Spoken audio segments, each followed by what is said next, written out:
وزارت اعلیٰ کتنی دور ہے سر آپ سے، خاص طور پر آپ کی جماعت سے، کہ جو بھی حالات بن رہے ہیں اور جو بھی معاملات چل رہے ہیں تمام تر تحفظات کے بعد، مطمئن ہیں آپ کی جماعت اور آپ لوگ؟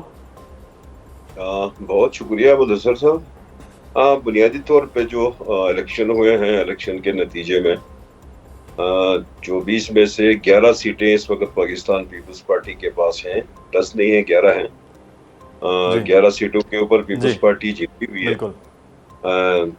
ایک سیٹ کے اوپر ری پول ہونا ہے، مطلب کچھ سٹیشنز پہ، اس سے بھی ہماری سیٹ کے اوپر ایفیکٹ نہیں پڑ رہا۔ انشاءاللہ وہ سیٹ ہماری ری پول ہونے کی صورت میں بھی ہم سیف زون میں ہیں۔ 11 آؤٹ آف 24 یہ بڑا نمبر ہے، مطلب لارجسٹ پارٹی ہے پاکستان پیپلز پارٹی۔ اس کے علاوہ انڈیپینڈنٹس، 4 انڈیپینڈنٹس ہیں جو کہ پیپلز پارٹی کے ساتھ رابطے میں ہیں۔ 4 جو انڈیپینڈنٹس ہیں ان کے ساتھ بھی ہماری مطلب مذاکرات ہو رہے ہیں اور آلموسٹ ان کی شمولیت کے اوپر کام کر رہے ہیں۔ تو اس حوالے سے دیکھیں گے تو 15 نمبرز کے ساتھ اس وقت ہم لیڈنگ پوزیشن میں ہیں، اور 15 نمبر آؤٹ آف 24 بہت ہیوی نمبر ہے۔ تو ہم یہ سمجھتے ہیں کہ پاکستان پیپلز پارٹی کو گلگت بلتستان میں وزارت اعلیٰ کے لیے کوئی چیلنج سچ ابھی نہیں ہے۔ کل چیئرمین صاحب کی پریس کانفرنس کے بعد، اس سے پہلے تھوڑی بہت سچویشن اس طرح کی ارائز ہوئی کہ ہمیں کہا گیا کہ پاکستان پیپلز پارٹی اور مسلم لیگ نون آپس میں اسلام آباد پیٹرن کے اوپر، جو اسلام آباد کا پیٹرن ہے اس کے اوپر سسٹم کو لے کے چلیں، نظام کو لے کے چلیں۔ اس پہ بھی ہم نے کوئی رکاوٹ کھڑی نہیں کی، ہم نے کہا ٹھیک ہے اس پہ بھی چلیں گے، لیکن اس کو ہمارے مسلم لیگ نون کے بھائیوں نے ایکسیپٹ نہیں کیا۔ اس کی بجائے ان لوگوں نے مطلب گلگت بلتستان کے اندر مینڈیٹ کو تھوڑا سا آگے پیچھے کرنے کی کوشش کی، تو اس پہ چیئرمین صاحب تھوڑے سے معترض ہوئے۔ پھر بالآخر یہ طے ہوا کہ پاکستان پیپلز پارٹی کو وزارت اعلیٰ کے لیے، حکومت سازی کے لیے مسلم لیگ نون نے مطلب الاؤ کیے۔ مبارکبادی دی، ان کا بہت شکریہ جی۔ اور اب میرے خیال میں کوئی اس طرح کا ہنڈرنس موجود نہیں ہے۔ صحیح۔ تو وزارت اعلیٰ میں امجد حسین ایڈوکیٹ صاحب آ رہے ہیں، آخر کار ایک طویل محنت، مجھے تو وہ بھی وقت یاد ہے جب 2008 میں حکومت آئی تھی پاکستان پیپلز پارٹی کی وفاق میں، اور اس کے بعد آنے والے الیکشن میں، لیکن اب کیا کرا امجد حسین ایڈوکیٹ صاحب پہ آ رہا ہے کہ وزارت اعلیٰ آپ کے سر سجے گی؟ سر یہ تو میرے چیئرمین صاحب کا مطلب کہ اعلان ہے، وہ آپ کروا دیں تو مہربانی ہوگی، مجھ سے نہ کریں۔ صحیح، چلیں ہماری خبروں کے حوالے سے ہم تو خبر دے رہے ہیں کہ کچھ خبریں ایسی ہی ہیں اور آپ کے لیے اناؤنس کرنا ہے تو صحیح، ٹھیک چلیں ان کی اناؤنسمنٹ کا انتظار کرتے ہیں۔ لیکن اتحاد اب کیا پاکستان مسلم نون کے ساتھ آپ کی حکومت بنا رہے ہیں، ایسی صورت میں تو وہاں بھی ایک سابق وزیر اعلیٰ حفیظ الرحمان صاحب ہیں، کہاں ان کو بھی پھر اسی طرح ساتھ لے کر چلیں گے، کیسے ایڈجسٹ کریں گے؟ سر اس کو ہم تو لامحالہ مسلم لیگ نون کو ساتھ لے کے چلنا چاہیں گے، چونکہ مرکز میں مسلم لیگ نون کی حکومت ہے۔ پاکستان پیپلز پارٹی اور مسلم لیگ نون کے آپس میں ٹائز اس وقت بھی پچھلے کافی عرصے سے چل رہے ہیں۔ تو ہم تو مسلم لیگ نون کو بھی کوئی اس طرح کی نہیں ہے کہ اس کو ریئل اپوزیشن سمجھ کے ان کو پریشر سائڈ کریں، لامحالہ ان کے ساتھ ان کو بھی ساتھ لے کے چلنا ہے۔ اپوزیشن کا بھی اپنا ایک اہم رول ہوتا ہے۔ ہم یہ سمجھتے ہیں کہ مسلم لیگ نون گلگت بلتستان میں اپنا پوزیشن کا اچھا کردار ادا کرے گی، ہماری ورکنگ ریلیشن شپ ان کے ساتھ اچھا رہے گا، ان کو بھی ساتھ لے کے چلنا ہے۔ تو ہمارا مسئلہ گلگت بلتستان کے اندر ایشوز کے اوپر ہیں، گلگت بلتستان کے مسائل بہت زیادہ ہیں۔ ہم یہ چاہیں گے کہ گلگت بلتستان، ہم چونکہ الیکشن بھی ہم نے لڑا تو ہم نے کہا ہمارا کسی پارٹی سے مقابلہ نہیں ہے، ہمیں گلگت بلتستان کے ایشوز سے مقابلہ ہے۔ یہاں کی غربت ہمارے لیے چیلنج ہے، یہاں کی بے روزگاری ہمارے لیے چیلنجز ہے۔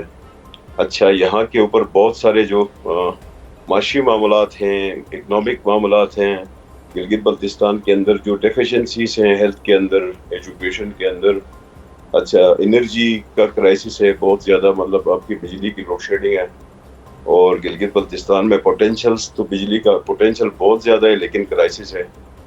تو ہمیں چیلنجز بہت زیادہ ہیں۔ ہم چاہیں گے کہ گلگت بلتستان کے ایشوز کے اوپر ہم دونوں مل کے کام کریں اور ایشوز کو اوور کم کریں.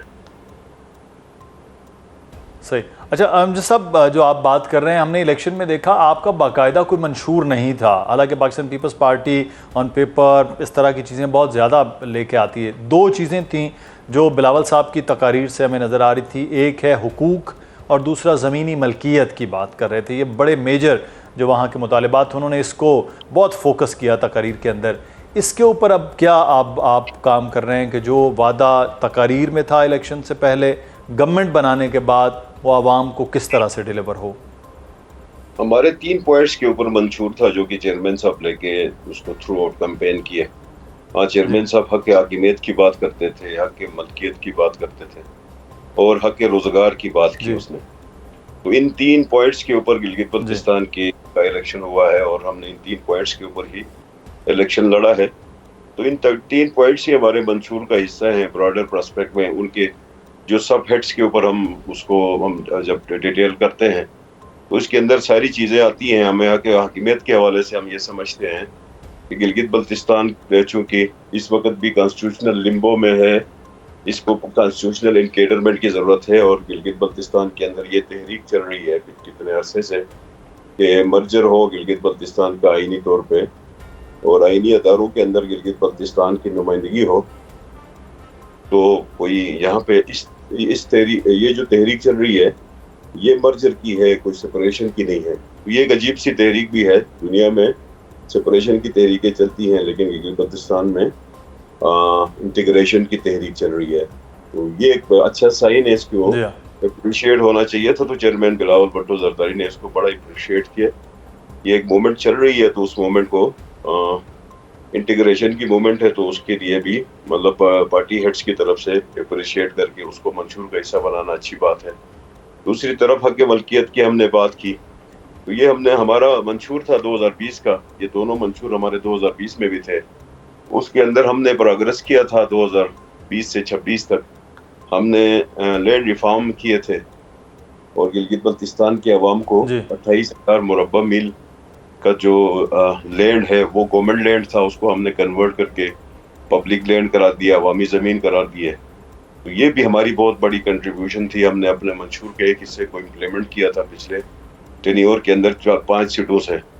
تو اب اس کی امپلیمنٹیشن کا سٹیج تھا تو وہ بھی ہم نے پھر اس حق ملکیت کے منشور کے پوائنٹس کے اوپر ہم نے پھر لوگوں سے اس بات پہ ووٹ مانگا کہ آپ ہمیں اس کی امپلیمنٹیشن کرنی ہے تاکہ ہم in true letter and spirit جو ہم نے آپ سے وعدے کیے ہیں وہ ہم پورے کریں اور اس کی امپلیمنٹیشن کریں.